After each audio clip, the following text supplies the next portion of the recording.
Assalamualaikum warahmatullahi wabarakatuh. Perkenalkan, nama saya Nurtika dari Prodi Pendidikan Agama Islam,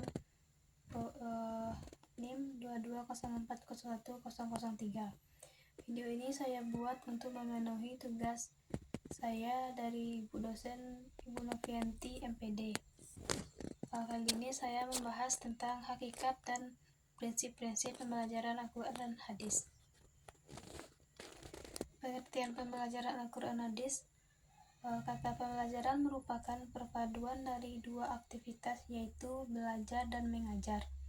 Aktivitas belajar secara metodologis cenderung lebih dominan pada siswa, sementara mengajar secara interaksional dilakukan dominan oleh guru. Jadi, istilah pembelajaran adalah ringkasan dari kata belajar dan mengajar. Pembelajaran adalah suatu kombinasi yang tersusun meliputi unsur-unsur manusiawi, material, fasilitas, perlengkapan, dan prosedur yang saling mempengaruhi mencapai tujuan pembelajaran. Pembelajaran adalah proses interaksi peserta didik dengan pendidik dan sumber belajar pada suatu lingkungan belajar tertentu. Pembelajaran merupakan bantuan yang diberikan pendidik agar dapat terjadi proses perolehan ilmu dan pengetahuan. Pengertian Al-Quran dan Hadis. Al-Quran menurut bahasa mempunyai arti yang bermacam-macam. Salah satunya adalah bacaan atau sesuatu yang harus dibaca atau dipelajari. Al-Quran adalah kitab suci umat Islam yang diturunkan oleh Allah SAW kepada Nabi Muhammad melalui malaikat Jibril untuk diteruskan penyampaiannya kepada seluruh umat manusia di muka bumi ini sampai akhir zaman. Oleh karena itu, Al-Quran adalah petunjuk paling lengkap bagi umat manusia. Hadis. Secara etimologi, hadis mempunyai arti yang baru, yang dekat, dan warta dan berita.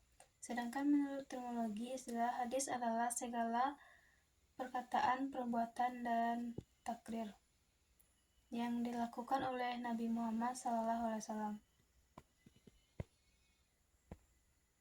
Pembelajaran Al-Quran Hadis adalah salah satu bagian dari mata pelajaran PAI yang menekankan pada kemampuan bacaan dan menulis Al-Quran dan Hadis dengan benar. Selain itu juga mencakup hafalan terhadap surah-surah pendek dan Al-Quran, pengenalan arti atau makna secara sederhana dari surah-surah pendek tersebut, dan hadis-hadis tentang akhlak terpuji untuk diamalkan dalam kehidupan sehari-hari melalui keteladanan dan pembiasaan. Pembelajaran Al-Quran Hadis adalah bagian dari upaya untuk mempersiapkan sejak dini agar siswa memahami, terampil melaksanakan dan mengamalkan isi kandungan Al-Quran dan Hadis melalui kegiatan pendidikan.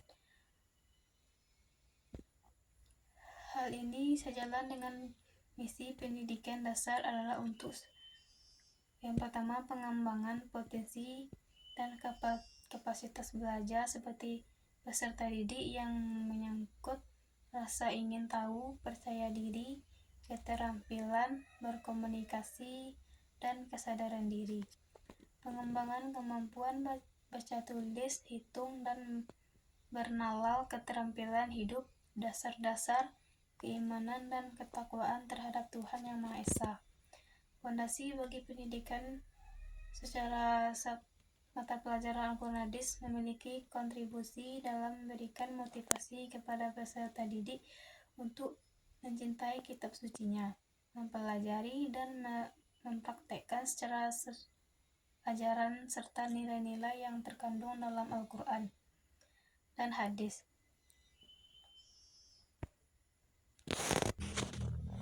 Ruang lingkup pembelajaran Al-Quran Hadis yaitu pengetahuan dasar membaca dan menulis Al-Quran yang benar sesuai dengan kaidah ilmu tajwid.